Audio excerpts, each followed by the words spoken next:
Mesdames, Messieurs, gros bonjour, bonsoir pour nous toutes. Au Chanel Paola, Chanel Information, Chanel Maman Pemba. Mesdames, Messieurs, criminel yo prend coup.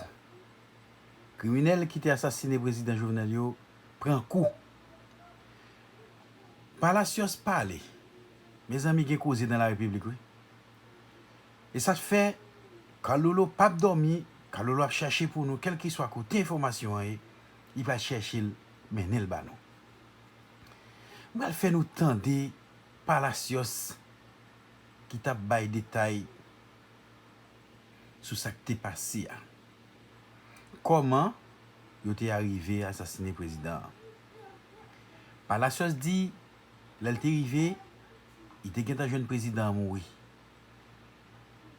Mes amis, causez en pile. Rallez chez vous, si t'as là, quand l'eau pour information.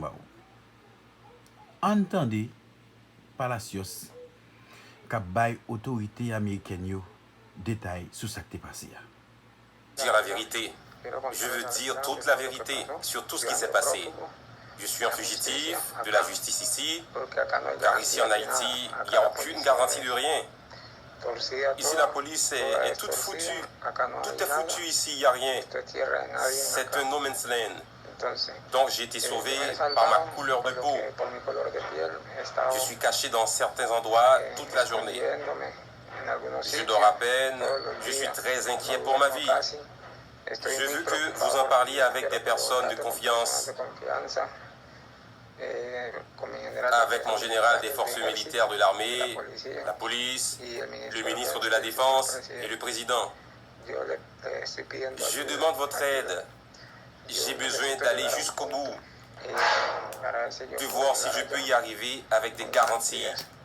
Parler avec des garanties, pas sans garantie. Je n'ai pas l'intention de me rendre non plus. Si je dois sauter à la mer, je vais me jeter. Ils nous ont conduits de l'hôtel la nuit dans une autre maison d'un homme d'origine chilienne. Là, ils nous ont parlé d'une autre mission,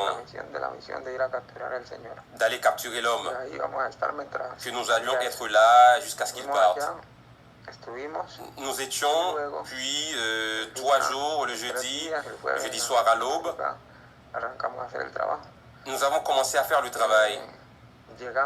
Nous sommes arrivés, ils ont organisé la première équipe avec Don Manuel Grosso, Don Rivera, Germán et les citoyens haïtiano-américains. Il y avait une deuxième équipe. Dans la deuxième équipe, nous allions entrer dans la pièce et dans la troisième voiture, il y avait mon équipe. La deuxième équipe était dans la deuxième voiture. Leur mission était de neutraliser les policiers. James Solage est arrivé et a commencé avec un mégaphone pour parler de l'opération de la DIA. Nous avons commencé à entrer. M. Blanquisset est arrivé à la porte. Le sergent Edwin Blanquittet, il a grimpé une échelle à travers le portail, mais la porte avait été laissée ouverte parce qu'il y avait des gens de la sécurité du président qui étaient désorganisés. Ils étaient désorganisés là. Eh bien, il y avait des rafales de mitrailleuses. À l'intérieur, nous avons fait quelques coups de feu aussi. Nous avons franchi la porte parce que la porte était ouverte. Nous sommes entrés.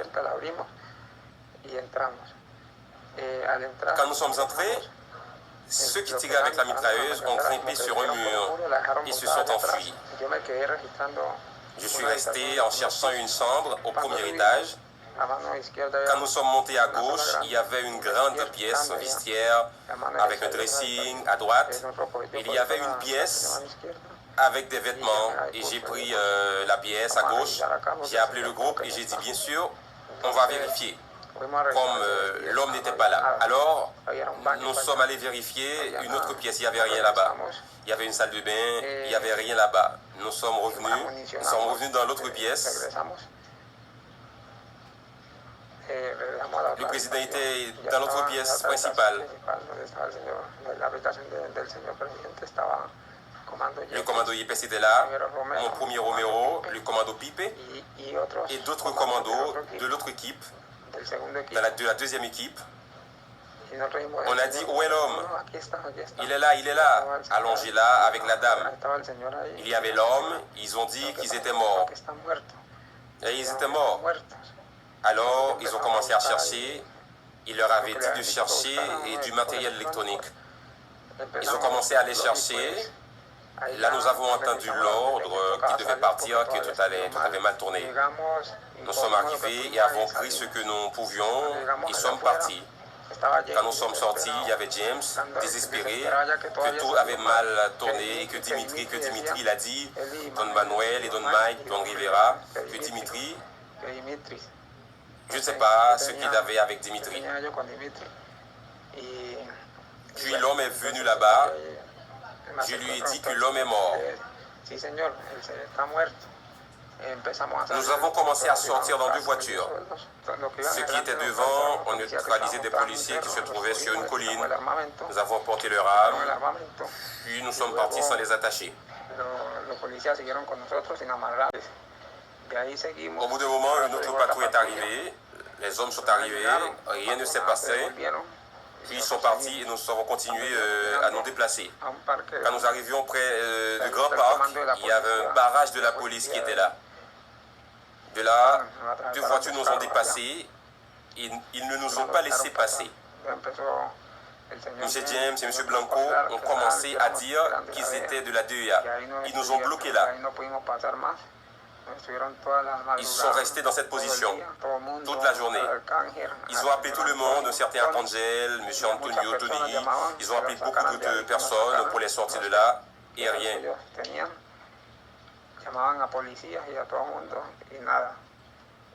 Vers les 5 heures de l'après-midi, 4 à 5 heures de l'après-midi, le chef de la police a annoncé une opération contre nous.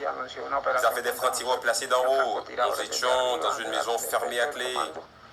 Derrière nous, il y avait des escaliers, ils montaient, mais il y avait un mur pour pouvoir sauter. Et à peine que l'un d'entre nous a bougé, ils nous ont tiré dessus.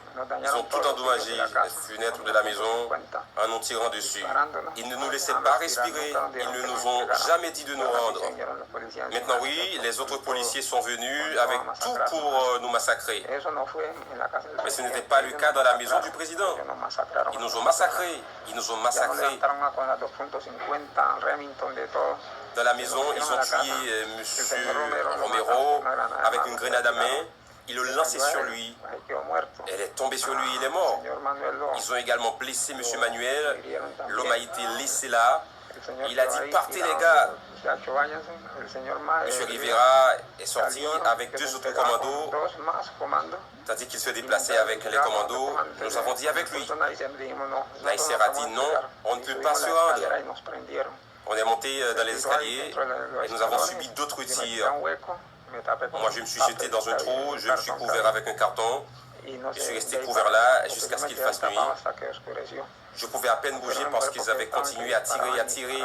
Si je bougeais, ils m'auraient tué. Et M. Manuel nous a dit, ne tirez pas sur les policiers, car les choses se compliqueront pour nous si nous tuons un policier.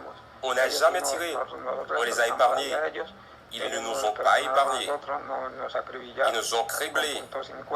Nous étions à court de munitions et les coups que nous tirions étaient juste en l'air ou sur les murs. Quand je suis parti, il était 7 à 8 heures. Il faisait noir. Je suis sorti en douceur. J'ai remonté un ravin, pas les escaliers. J'ai remonté un ravin. J'ai enlevé mon gilet.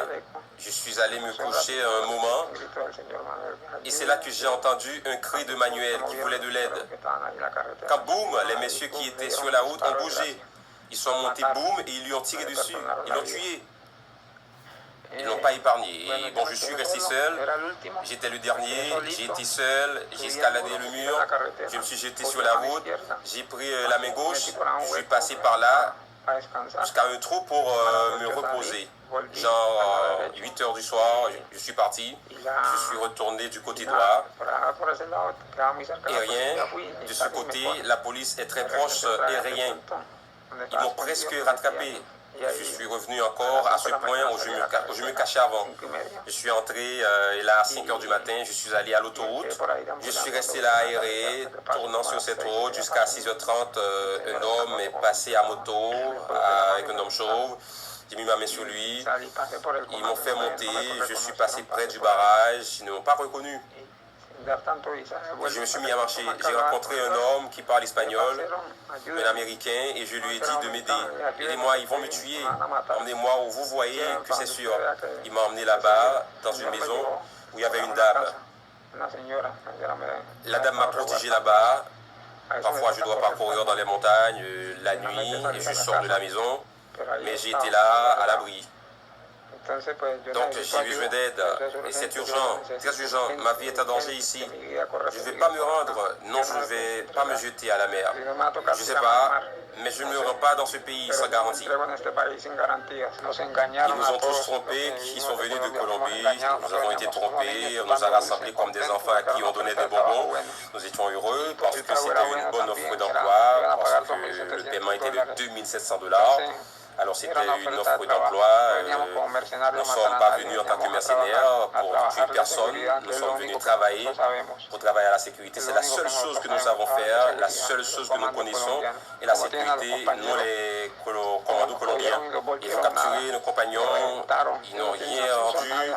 Ils les ont fait exploser, ils n'ont accès à rien là-bas dans cette prison où ils envisagent de les mettre dans les prisons où je trouve des méchants. Je préfère mourir que de me rendre. Concernant l'assassinat du président, je ne sais pas qui l'a tué. Je vous l'ai dit du fond du cœur. Je vous l'ai dit du fond du cœur. Pour ma famille, mes enfants. Je ne sais pas qui l'a tué. Parce que quand je suis arrivé à la pièce, Yepes et les commandos étaient déjà là.